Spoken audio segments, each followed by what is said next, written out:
Hello YouTube, this is Dave's wife here today. Dave's at work, so I thought I'd surprise him, and today's meal is going to be meatballs and pasta. Okay, my ingredients are some pasta. Clearly you could have any type you wanted, be that spaghetti. I'm using pen here, but it could be absolutely anything. Coarse ground black pepper, very small amount of salt. I don't tend to add salt to anything really. Chopped tomatoes, some herbs, again to taste. You can have whatever you like there, to be honest. I've just got some dried mixed herbs. You might have Italian herbs, something along those lines. That would be fabulous. Lemon sauce, some passata along with those chopped tomatoes for the sauce basically. A little bit of fry light, an onion.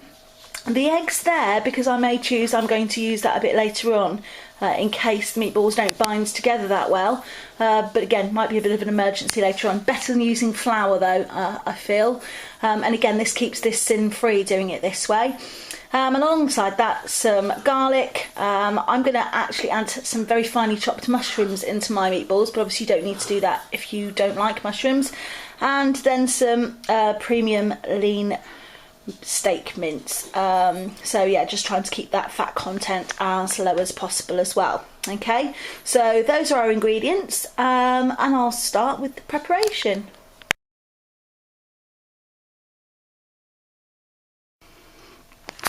Whilst I was going over to the side to get my non-stick frying pan ready, I did think that I might add some additional things as well. So just to show you what those are, I've taken a beef oxo cube, and maybe to shock Dave slightly, I haven't decided which one I'm going to put in at this point, but I've got Tabasco sauce and some Louisiana hot sauce as well. The other thing I'm going to mention at this point is not everybody actually likes onions, and large chunks of onion being in the food, me being one of those, which sometimes can cause problems when you're cooking a meal ready for the whole family, when there's some people who don't like certain ingredients. So again, with these things, always, you can do this to taste, you know, just because we add one particular ingredient, if you can substitute that with something else, absolutely feel free. So one thing I like to use is onion granules. Now you can get these from most supermarkets, not mentioning any names with that one on there, but you can get onion granules, because I appreciate, although I don't like the taste of onion in there in big chunks, I don't like the texture, I do appreciate, I need the flavour of the onion in the meal to make it taste rather nice. So the other reason I'm adding those mushrooms, and I am just going to sort of start to chop these as finely as I can now, really the addition of the mushrooms in many respects is just to get one of those extra free foods in there, to add another vegetable into the meal, just to again try and increase that vegetable intake on a daily basis as much as possible. So I do try and rethink my eating now. If I can add an additional vegetable or something like that into the meal, I certainly will try and do that as well. Again, it's just a different way of thinking, using, you know, Slimming World sort of recipes. It is just to realise that you do need that vegetable content, and you do need to try and make sure that you know, you have got a third of your portion on your plate actually containing vegetable where appropriate, and you know, it's a way to keep that healthy balance within each platter. So yeah, I will carry on and chop these mushrooms as finely as I can. Clearly I'm not a chef by any stretch of the imagination, and then I'll start on the onion as well. Okay, so I've chopped my onion exceptionally finely. That's in the pan behind me. Again, another thing with the garlic, you know, while we love our garlic, I'm probably putting way too much in here. I've been thinking to myself, what am I going to say to you guys, and realised that I'm actually going to end up putting garlic not just into my actual meatballs, but it will be going into my tomato sauce as well. So yeah, there will be a lot of garlic within this, but you know, as a family, at least we're all eating it together, so we've got stinky breath, it's not going to be too bad, I suppose. The other thing I've made a decision I'm going to do is I'm actually going to make some garlic bread. Now the reason we like cooking like this as a family is if I make that garlic bread, we have got a bread machine, so I'm very lucky. I'll end up making the dough and making that loaf of bread in a minute.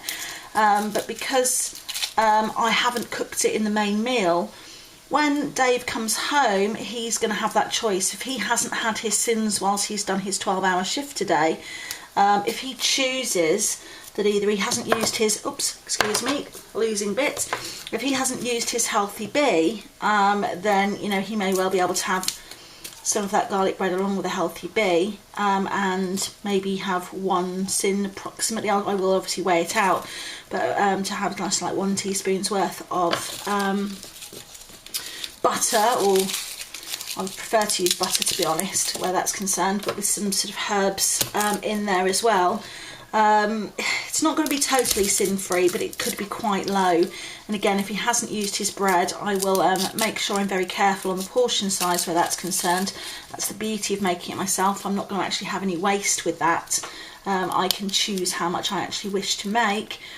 Yeah, he can choose if he wants those sins on top or not. I know I'm going to, because I actually, when I'm having Italian, I really do like to have garlic bread with it. But yeah, again, there's better ways of doing it.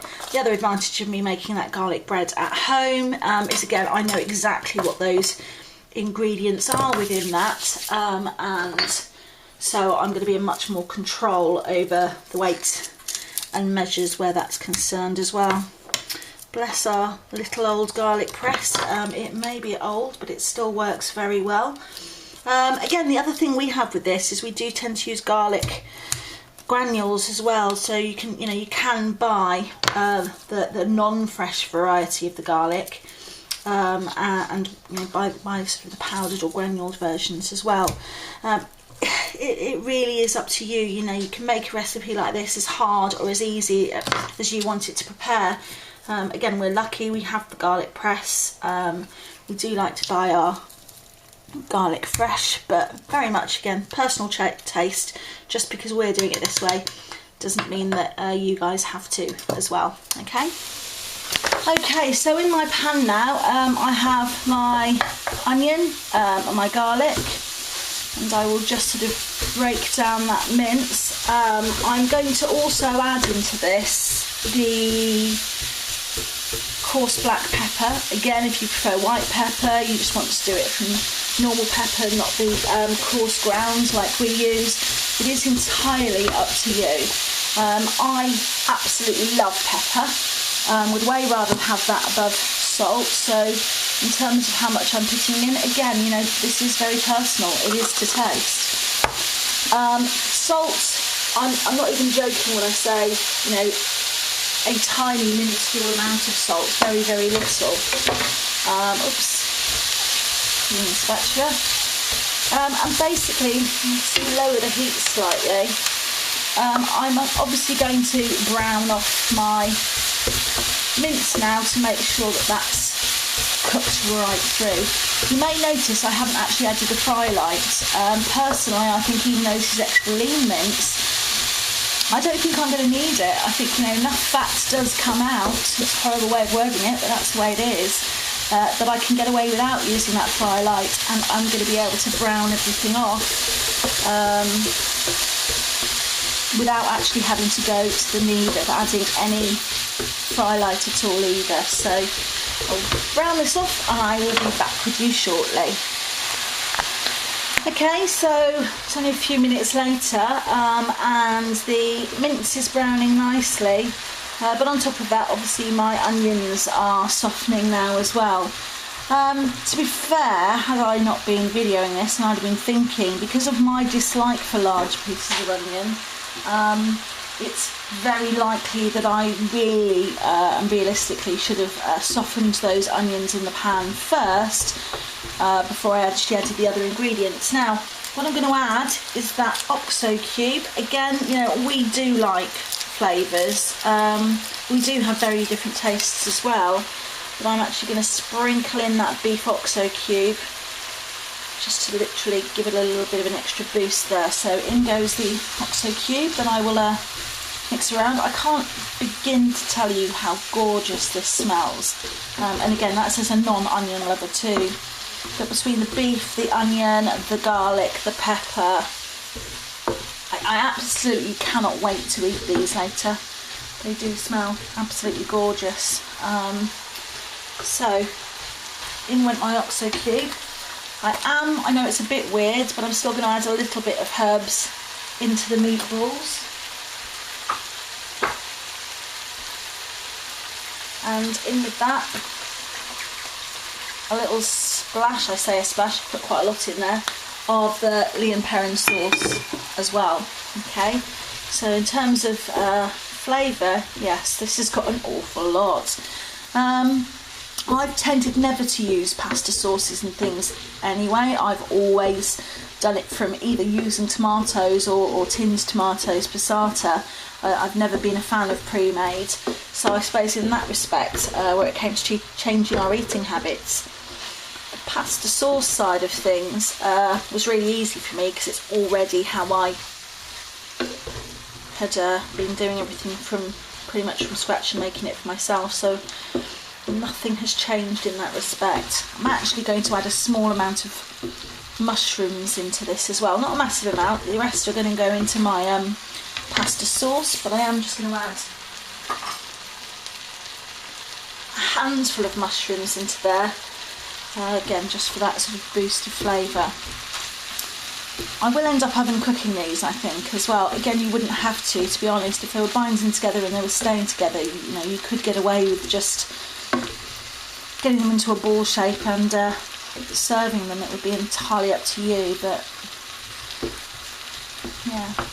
Another tip I saw this on Mini Mins actually, and Dave's not that keen on this method, but if you are having like a big breakfast or you don't want to add any oil, fry light, anything like that to your pan, a way of softening your mushrooms before you bring them to the pan is actually to put them in a bowl, add some water to those, some boiling water, put that in the microwave if you have one. I have come across quite a few people recently that don't have a microwave. Put it in the microwave for a couple of minutes, and it's amazing how much that softens up those mushrooms and reduces the cooking time as well, actually in the pan. I think Dave has a fear that they'd be a bit watery, but to be honest, he's going to laugh when he hears this. He's never noticed when I've done it that way for him. I haven't done that from here. You can see that I put those in, you know, very dry. They weren't done the microwaved way, but yeah, it is perfectly possible to do that. And again, if you like that sort of nice browned soft mushrooms, if you are doing something like a big breakfast, it can work really, really well. Put them in the water in the microwave for a few minutes beforehand. Again, I've cut those so finely that these mushrooms, now I'm blending them in with the rest of the mince. I don't think, to be honest, you're even going to be able to tell that they're in there. But again, nice little bit of sneaky extra veg in there, which is exactly what we're aiming to achieve from our meals as much as we possibly can. So again, I will let those flavours blend in with each other and let those onions and mushrooms soften a little bit more. And we'll come back to you again in a few minutes. Okay, so just a quick flash in the pan, no puns intended. The meat has browned absolutely beautifully here. I've just had a taste to check the seasoning, and yeah, scrummy, absolutely wow is all I can say. Also in the meantime, because it was a bit of a noisy job, I have just whisked the egg, the white and the yolk, into a bowl, because that's what I'm going to use to bind those balls of mince together very shortly. I'm actually going to let the mince cool down. I've seen this done before, you know, where this has been started from scratch, and actually it's the raw mince that's been used and mixed around with all the herbs and spices and everything else, and then the egg yolk's used with the raw ingredients, and then it's grilled. I like to know that meat's really well cooked inside, to be honest, and because I'm going to put it in the oven afterwards when it's in the tomato sauce, again, I just like to think that those flavours have all sort of really joined together. So Oh, nearly lost the camera. So yeah, hence with the meat here as well. You know, I just don't think doing it from raw is going to give it the same intensity of flavour, to be honest. Yes, it's a quick way of doing it, granted. So if you're in a rush, perfectly possible. But you know, luckily for me today, it's Saturday. I'm on day off while Dave's on his 12-hour shift. So yeah, I haven't got that rush, and it's nice to think that those flavours can take their time to develop and merge, so you know, we won't be eating this actually for another couple of hours, in all honesty, but that's just because I wanted to make sure it's done, it's out of the way, it's cooked. I can get on with the other jobs in the house that I need to do today anyway. So yeah, but absolutely tastes beautiful. I promise. I will take that off the heat now, let that cool down before I sort of put those into the meatball shapes. Okay, so very quickly, I made a decision just to show you how these would work. In between, I've actually added the water to the bowl of mushrooms and I've microwaved them. So basically I'm going to drain them off now before I add those to the pan, so I can start to make my sauce. So the mince is cooling, my egg yolk's beaten to put those meatballs together. In the pan I've already put the mixed herbs, the ground black pepper, and guess what, even more garlic. And again, I'm just going to brown off the mushrooms within this mixture before we actually add the passata and the tin of tomatoes. Okay, so I'm just drained off those mushrooms. As you can see, I suppose they look a little bit like canned mushrooms in a way, but I know they're fresh and yeah, haven't had anything else added to them. They haven't been preserved or anything in that respect whatsoever. So what I'm going to do now is attempt to brown off those mushrooms. Again, the other advantage for me is I know that in the past what I would have done is I'd have probably been cooking those in butter. Yes, I admit, to actually brown these off, whereas now I don't need to because they've got that moisture level in them from the water. I will just soften these up ever so slightly more because they are doing very well because they've got that water in them. Turn my heat back up again slightly. I will brown these off slightly before I actually add those tomatoes and that passata. So yeah, let me just blend all of those things, the black pepper, the herbs, the garlic, the mushrooms, all of those together. I'm very tempted actually to add some more mushrooms looking at those as well, but knowing that I've got those mushrooms in my mix doesn't make it too bad. I think what I might do is add them but leave them in large chunky slices. It'll look like there's something different in there, it'll give some body to the sauce. Yeah, but actually it's just adding more and more vegetables. So let me go and chop a few more. Okay, I've chopped those additional mushrooms, which, you know, you appreciate takes seconds, but look at the difference in those mushrooms there. The ones that I've put into the microwave with water, to be honest, it's a classic example of what a difference that technique actually makes. You know, if that was just those in the pan now, a few minutes later, I'd be more than happy adding in the tomatoes and adding in the sauce. Now, I am oven cooking as well, so I haven't got a problem if the mushrooms aren't totally soft in this instance, but if you were aiming to serve straight away, yeah, definitely a huge advantage to that water technique there. The only things I'm going to add in a minute are my, just get them into place, my passata and my tin of chopped tomatoes. So that's what I'm going to add in to make the base for the sauce, basically. Okay, let me just get those mushrooms slightly softer. Again, you know, very personal taste here, you know, how we like our vegetables cooked, how we like to chop them. There's no right and wrong ways of doing this. You know what yourself, your family, your friends like, and clearly that's the way that you should prepare them. But, you know, I'm quite happy with how quickly those have all softened up. I have got the hob on full heat at this point, so there is a lot of heat coming through here, hence that steam that you can see as well. Yeah, beautiful mix there. And yeah, I have got no qualms with you. I love these non-stick frying pans, and happily use them for sauces and things like that people ordinarily would think should be done in a pan and not in a frying pan. But I think due to the size of this pan, the brand awareness, it is actually a Tefal, but I wouldn't be without it. You know, you think because it's such good non-stick, I haven't added any oil. I haven't actually used that fry light for anything at all. Nothing. You know, there's been no added fat within this at all. I've used the juices from the meat. I've used the water, and you know, there would have been a little bit of moisture left in there when I've added that second batch of mushrooms in there. But yeah, no added ingredients in that respect as well. So here's the sneaky extra, especially for my lovely hubby Dave. I'm going to add a little bit of that Louisiana hot sauce for him. Only a couple of, looking in a bit of garlic, just a couple of dollops, not an awful lot. This is, you know, very hot, can be used in moderation, but just for that little extra boost in there. But as I say, you know, you might add some Orleans parents.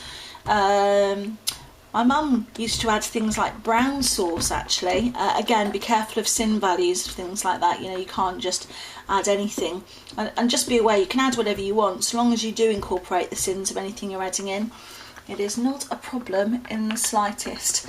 I'm going to try and search out a little bit of basil. I know we have some. But again, you know, even in terms of what you add in, it's entirely up to you. See, I've just found some pizza and pasta seasoned sea salt. It's basically not got any salt in it, weirdly. If you can see from that container, it's pretty much all herbs and spices. It's got dried tomatoes, garlic, herbs. That includes dried onion, paprika, dried basil, green peppercorns, dried oregano, dried sage and dried thyme. So yeah, lovely little mix going into there. I have to say, you know, I don't have any rules even to myself when it comes to making a sauce like this. I add whatever I feel like on the day, and I do tend to, again, just try, taste and adjust my seasoning as I'm going along. But that's thickening up nicely. This is only for the two of us, but we have no problems, you know, with sort of fridging or freezing up any additional that'll be left over. And that's another way we find that we end up sticking to plan, by bulk making these recipes and either putting them in the fridge and using it over a couple of days, or freezing them up. If you are, you know, sort of tight for time, but that you're a full-time parent, you're a carer, you go to work full-time, you know, it's just ready to go. And where we work different shifts from each other sometimes as well, it's nice if, you know, you don't have to cook for yourself, where you might be tempted not to stick to plan. You can just go and grab what's in the fridge, reheat it if appropriate, and yeah, your dinner is ready. So I will slightly turn down the heat on there, let that simmer, and I'm going to deal with the meatballs, actually getting those into a meatball shape now. Okay, so coming back to my two bowls, I have my egg mixture that's been beaten, and in the other bowl I have my slightly cooled down mince mixture that we cooked off slightly earlier. I'm actually, weirdly, going to add the egg to the mince, and just obviously wash your hands before you do this without any question of doubt, as I'm sure you would before you mixed anything. But yeah, get your hand in there and really mix that blend in. The goal is going to be for us to make some nice little balls in a minute, so we can actually make that meatball. Okay, so I've started to make these into little balls. Very messy process when you've done it cooked this way, but hey, it happens. Literally, I've just taken up a ball of the mince, squidged it in my hands. Bear in mind, this does feel quite fatty in a weird way. It's quite a slimy mixture, but as you've seen, I haven't added any of the fry light or anything to it whatsoever. This is literally just what's been in the mince itself, and I didn't actually have any to drain off as I was cooking it. So they literally just form into little balls. Hopefully I'm going to get at least about 12 out of this. That'll be 6 each when it's on our plate, and that was out of 500 grams of mince, so yeah, not too bad.